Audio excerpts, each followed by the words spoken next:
going to ask, I know that Mr. Brandalicio in particular had asked for some time and we put the projector out, but I'm going to ask for everyone to limit their comments to 3 minutes or less in this instance. And I'm not doing it in an attempt to restrict speech, but we have business that we must accomplish as we approach the end of the fiscal year.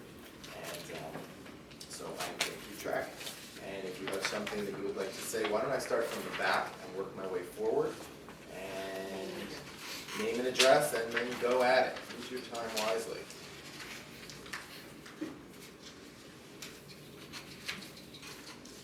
Ms. Fox. Terry Fox, 104 Maple Avenue. I would just like to follow up on the building and zoning report. Bob said that the primary concerns they were hearing about were intensity of use, traffic, and parking. He did not mention that there were approximately 200 signatures on a petition in favor of residential only, and that was in opposition to the ordinance. Duly noted. Thank you. Coming into the second row from the back. Catherine Kurtz, 531 Dudley. I'd like to suggest that you draft an ordinance as soon as possible that would do things like, in the case of a tear down, the new building could only be the size of the footprint, and for any new construction on any lot, the restrictions could be what they used to be, which was something like 10 feet from the property line and 10 feet from any existing structure. Okay, duly noted, thank you. Anyone in the second row from the back? Third row from the back? Georgette? Georgette Dubois, 111 Price. Rather than take time here, I'd like to know how the public can see the PennDOT response. This is from the Public Works Committee. So you said there was a response and then you'll be responding. So how can the public see what PennDOT had to say? Good point. We should probably. Could it be posted? We can post that. There's nothing private about it. Right. That'd be great. Sean, if you could do that in the next day or so. Excellent. Okay, thank you. Thank you very much. Coming up to the front row. Go ahead. Kimberly Bezak, 237 Dudley. Just hearing this news about the delayed demolition ordinance doesn't make me very happy, or the lack of. I just know from living in Philadelphia and having been through this before with a very significant home in our neighborhood being torn down, I'm not sure what avenue was taken, but there was a 30-day delay issued to prevent the Bunting house from being torn down over in Manioc. I'm just not sure what part of the law they utilized to get that 30-day delay. I'm just wondering if we can explore what avenue they took in Philadelphia. And then, We'll look it up. thank you so much. Sure. And then I'll also say, I got completely sidetracked now, I'm sorry. Oh, I was just hoping that, I didn't hear anything about the parking study that I've heard discussed in the past, possibly being done in 2016. I was hoping you could speak to that. The borough-wide parking study that had been discussed. So that had been discussed, and of course, as leadership changes in early part of 2016, that's up to the folks who are in charge to make those decisions about what committees will and won't do. And they set the agenda, not completely, but they do set the direction in which we're going in, so that'll be discussed in January, if at all. Thank you. So nothing as of yet. As of yet, no. Okay, coming right along. Mr. Brandalicio, you can thank your neighbors for using very little time, but I'm going to keep everyone equal. So I would encourage you to make your presentation using as much new information as possible. I know you had an opportunity to speak on Monday night and at our previous meetings. So I look forward to hearing what you have to say. I appreciate everybody's time. With additional information, I've requested or investigated a site plan with regards to the new garage, and we went directly to the owners, asking them on Friday, 11/6 for a site plan and building permit. We were told we did not need them, not willing to share them with us. Monday we went to the borough office. There was none there. You heard a report out by Bill. He came back the next day, Tuesday. We'd have something. On Tuesday, the only site plan on file was for the property line change. There was none for the new garage. On Wednesday, we spoke to John Walco. He obtained a site plan from Mr. Holtman, which was what I would call unethical and doctored up, which showed still from Monami, and that it was designed and created by them. We contacted them. They did not create a site plan for the garage. We had inquired about that, but never had one done by them. We got that in writing also. A site plan for the new garage was finally at the borough office on the day before Thanksgiving, 11/25, for the garage, signed and sealed, and I was right in front of Sean, who stamped it and just received it by the borough. It's an official process. So that's new. The other two things I did present on Monday had to do with, I believe it did not meet two parts of the code, that it clearly states in there that you can only build into one side yard, and in the case of this garage, it's being built into two side yards. And also with Ordinance 902 that we adopted, which did implement the UCC. The UCC specifically says if the borough has ordinances in there and restrictions, that you would still have those as controlling, and specifically restrictions upon area. The area of a garage cannot be no more than 660 square feet. It's very clear in there, and it's very frustrating speaking with the solicitor, which tells you, well, Bill has allowed a rear yard and a side yard to be done, which is against code, so it's acceptable to be building into two side yards. I find that very offensive as an engineer, that is so clear, and you got to give me a silver bullet to stop this. And I point out another place in the code, as we talked about, and again, that a stop work order has not been issued with regard to this. I find it very, very disturbing. Also, that I was told that I have to go spend basically $750 plus a lawyer to go through the zoning board to basically get the code implemented properly. The last thing I have, if you please bear with me, 30 seconds. With regards to planning commission member actions, I really would have expected more from Eli Holtman, being disingenuous, informing us he was expanding garage a little. As a neighbor in PC, that we would expect him to be forthright and share his plans, especially when he said we should ask more questions. Then we did ask for this stuff, and he did not want to share the site plan with us. He was not, I believe it was unethical to submit a doctored up plan.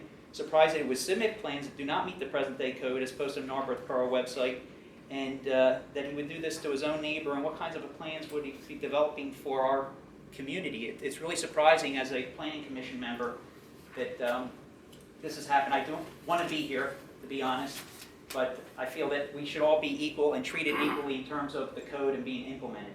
Thank you, everyone, for your time, and I hope that, I know you have some oversight with this, so I hope there could be some actions done. Thank you very much for keeping it to the time allotted and presenting new information in that time. I appreciate that very much. Thank you. All right, there being no further public comment, let us move on to number 11, other matters. Councilor Tevlin Moffett, could you handle ordinance 990? I would So be that's a happy public to. safety matter? 990, I'm sorry. I've got the wrong one in front of me, sorry. This is ordinance 990, approving the capital project that authorizes the Borough of Narberth to borrow up to $33,715.75 from the County of Montgomery, Pennsylvania under the stated monetization schedule for the purchase of emergency radio equipment, services, and insurance. Approving the form, execution, and delivery of the 2015 note and its associated documents. Obligating the borough to make payments on, I lost my place, on 2015 note from funds appropriated from the then current fiscal year and authorizing ACH debit authorization for payments. Thank you. Is there a second? Second. Is there any discussion on ordinance 990? This year's budget? That's a 5-year note Yeah. with no percent interest. It's an annual cost of around $6,700 per year. Thank you. Thank you. All right, all in favor of introducing ordinance number 990? Aye. It's an introduction, right, not a passage? It's introduction. Aye, so that would be unanimous. Is Charlie on the phone? He has left us. He hung up. So we can get him back on. I'll try and get him back.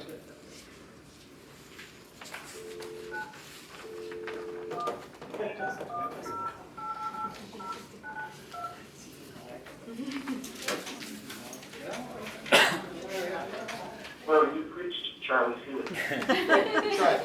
Do not mess that around. Signature. Ordinance 990 1. Would someone, That's me, if you give me 30 seconds. Thank you. turn back from that and then read the, This goes, no, Mr. Wagner, my apologies. Ordinance, I'm sorry. Council members of the Public Works Committee, the Borough of Narberth, recommend the introduction of Ordinance 991. Title ordinance is as follows, 991. I'm sorry. An ordinance amending Chapter 57, disorderly conduct, nuisances, and of the Narberth Borough Code to provide for prohibitions of conduct and activities during certain times and to provide civil enforcement of violations. second, any discussion? All right, May I? I just want to explain to everybody where this is and where it came from. This is that ordinance from way back 8-9 months ago that was brought to us in some discussion in Public Works, and we've been going around and fine-tuning it, and this is its first introduction. What it does is Chapter 57 deals with, barking dogs and that kind of stuff, and what we're adding to it, and I suggest you read it, and it will be on the website, that you absolutely look at it because it talks about construction noise, lawnmower noise, and my favorite part, wood chipping noise. And so it's in there. And what it does is it actually repeals certain sections of 57-2, and it replaces it with language that is specifically about construction, idling, and other such matters that have been brought to our attention. There is also a portion in there that talks about, and we extended it, and I suggest we all take a look, that when you have your block party, and when you have, we have those great events that we all love, that other places will tell you 8 o'clock is it, other places will tell you 10 o'clock, but this is the Borough of Narberth, so we will go to 11 o'clock if we don't. yeah. Right, So thank you. I will point out, as this is an ordinance, Yes, introduction. an introduction of an ordinance that is not a zoning ordinance, That's right. it does permit the council to make significant modifications as long as the title remains the same. So this is the beginning of a process of fine-tuning an ordinance, not the final stage. Sure. We want to take a vote? Just a couple, well, Go ahead. so we can find, we're gonna advertise this if we vote to look at it, and then next month, January, will we have to vote on it, or can we have more discussions with the back to February, once we advertise it? Mr. Martin. It will depend, it's going to require the solicitor's review as to whether the amendments that are done to the document that's introduced require there be a re-advertising. Right. It's not a similar situation that you would have on the municipality's planning code, where an ordinance that is involved with zoning, regardless of what the changes might be, would require the necessity of it being re-advertised. In this case, it would depend specifically upon what changes and the solicitor's review of whether those changes require it. Charlie, are you there? I'm back, sorry. Charlie is back. All right. Any further discussion on the introduction of ordinance 991? Let's take a vote. All in favor of introducing ordinance 991? Aye. Aye. Aye. All in favor, none opposed. Thank you. Thank you very much. That's my first ordinance introduction. Thank you Okay, all for yeah. being here. Good job. It only took 15 months, but I did it. Moving on, as we watch the clock, Thank you. would someone like to move to introduce ordinance 984? Here we are, ordinance, where am I? Number 984. Non-conforming use of the Narberth Borough zoning code to provide for non-conforming use changes of certain historic, religious, educational, institutional use buildings to mixed residential and office by conditional use approval. Is there a second? I'll second it. All right, is there any discussion? I'm sorry. There's a lot of discussion on this, and, we've got 3 minutes to discuss something that's got a lot of points. There's a lot of conversation. I'm going to try to keep this as tight as I can, but there's a lot of conversation about a few items on this. The first being parking and traffic. And I think that as much as I don't see the need to add extra parking and add extra traffic, I think the amount of vehicles coming from this and the amount of parking throughout the borough, if there's a plan put in place that's borough-wide, how to distribute employee parking, commuter parking, I have to admit that there's a lot of spots during the day. So as much as I don't think it's needed, at the same time, I don't think it's going to kill us if there's an additional 20 or 30 cars throughout the entire borough. That said, we don't have a plan in place right now, so I'm a little bit concerned about that. The second thing is people are talking about the impact. We couldn't have a more boring use than the conceived idea. Of course, we're not supposed to talk about individual organizations with everything, but an actuarial office, it's not going to, the dangers of that type of thing aren't going to happen. But we're doing zoning, and anything can happen in a place that we zone. So, that's the bigger concern from my perspective. And then we get down to the raw point of what does this add to the borough? And the question, there's a two-part question to it. First, does having mixed use and offices do things for the borough? I don't think it adds that much, and it doesn't bring any, the amount of taxes, the vitality, I don't think it does that. The second is the harder question. If this doesn't occur, will the building then get knocked down and become 3 or 4 probably not very interesting housing units? And that's an area where I'm going to be the first to say I'm wrong, but I'm wrong that I don't have that much passion for historic buildings. But I have talked to others who do and asked, is this a significant building for the borough? And is this, is it worth what it does negatively? And so I will say it is a significant building. I still don't have that passion for it.